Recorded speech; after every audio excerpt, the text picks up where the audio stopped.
आज हम स्मरण कर रहे हैं क्रांतिकारी स्वाधीनता सेनानी राजेंद्र नाथ लाहिड़ी को, जिन्होंने काकोरी डकैती और दक्षिणेश्वर बॉम्बिंग की योजना बनाई थी।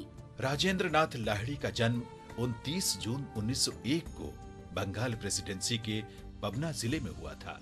अध्ययन के लिए उन्हें वाराणसी भेज दिया गया। पढ़ाई के दौरान लाहिड़ी हिंदुस्तान रिपब्लिकन एसोसिएशन यानी HRA के सह संस्थापक सचिंद्र नाथ सान्याल के संपर्क में आए और इस प्रकार उनका क्रांतिकारी जीवन आरंभ हुआ। लाहिड़ी वाराणसी में HRA के जिला आयोजक बने।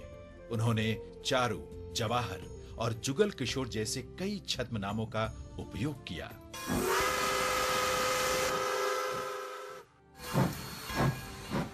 अशफाक उल्लाह खां, राम प्रसाद बिस्मिल और रोशन सिंह के साथ लाहिड़ी ने 1925 में काकोरी डकैती में सहायता की। लाहिड़ी ने ही दूसरे दर्जे के डिब्बे से चेन खींचकर ट्रेन रोकी थी और फिर क्रांतिकारियों के कार्य में सहायता भी की। डकैती के बाद पुलिस उन्हें गिरफ्तार नहीं कर पाई। बाद में कलकत्ता के दक्षिणेश्वर में बम कारखाने से लाहिड़ी को गिरफ्तार किया गया और उन्हें 10 वर्ष की जेल हुई। लेकिन कुछ समय बाद ब्रिटिश अधिकारियों ने पहचाना कि लाहिड़ी काकोरी में शामिल क्रांतिकारियों के साथ भी थे।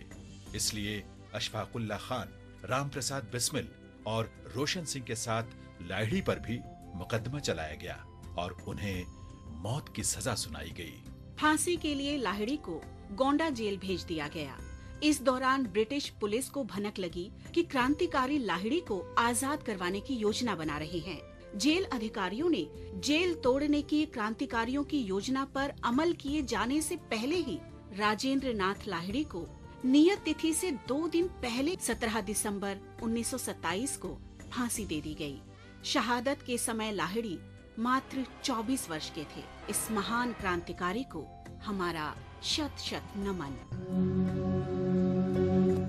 17 दिसंबर 1927 को ही भगत सिंह और उनके साथियों ने जॉन सॉन्डर्स की गोली मारकर हत्या की थी। साइमन कमीशन के विरोध में प्रदर्शन के दौरान लाहौर में लाला लाजपत राय पुलिस के लाठीचार्ज में घायल हो गए थे। Simon commission! बाद में लाला लाजपत राय का निधन हो गया। भगत सिंह और उनके साथियों ने लाला लाजपत राय की मौत का बदला लेने की प्रतिज्ञा की थी। भगत सिंह ने शिवराम राजगुरु, सुखदेव थापर और चंद्रशेखर आजाद जैसे क्रांतिकारियों के साथ मिलकर जेम्स स्कॉट को मारने की योजना बनाई। प्रदर्शन के दौरान लाठी चार्ज करने का आदेश देने वाला पुलिस अधीक्षक स्कॉट ही था, लेकिन पहचानने में भूल के कारण क्रांतिकारियों ने पुलिस अधिकारी जॉन सॉन्डर्स को मार गिराया, जो सहायक अधीक्षक था।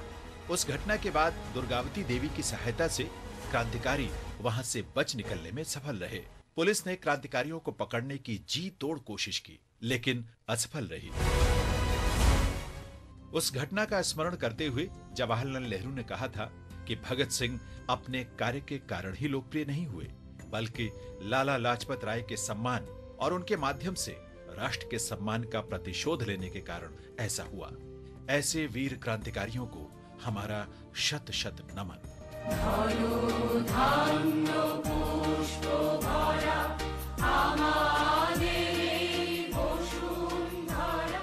हम आज क्रांतिकारी पत्रकार और श्री अरविंदो के निकट सहयोगी सखाराम गणेश देउस्कर को भी स्मरण कर रहे हैं। उनका जन्म 17 दिसंबर 1869 को वर्तमान झारखंड में देवघर के निकट हुआ था। सखाराम का नाम बंगाली और मराठी संगम का परिचायक है। उनके पूर्वज महाराष्ट्र के देउस गांव से बंगाल आए थे और कराओन में बस गए थे, इसलिए उनका नाम देउस्कर हो गया। देउस्कर के सबसे प्रमुख कार्यों में राष्ट्रीय जागरूकता के लिए लेखन देशेर कथा शामिल है। ये 1904 में प्रकाशित हुई थी। हिंदी भाषा में इसका अनुवाद देश की बात के नाम से प्रकाशित हुआ। सखाराम देउस्कर ने अंग्रेजों द्वारा भारत की अर्थव्यवस्था की बर्बादी को दिखाने के लिए ये ऐतिहासिक लेखन किया। वे बाल गंगाधर तिलक को अपना गुरु मानते थे। 1912 में सखाराम का निधन हो गया। इस महान देशभक्त को भावभीनी श्रद्धांजलि।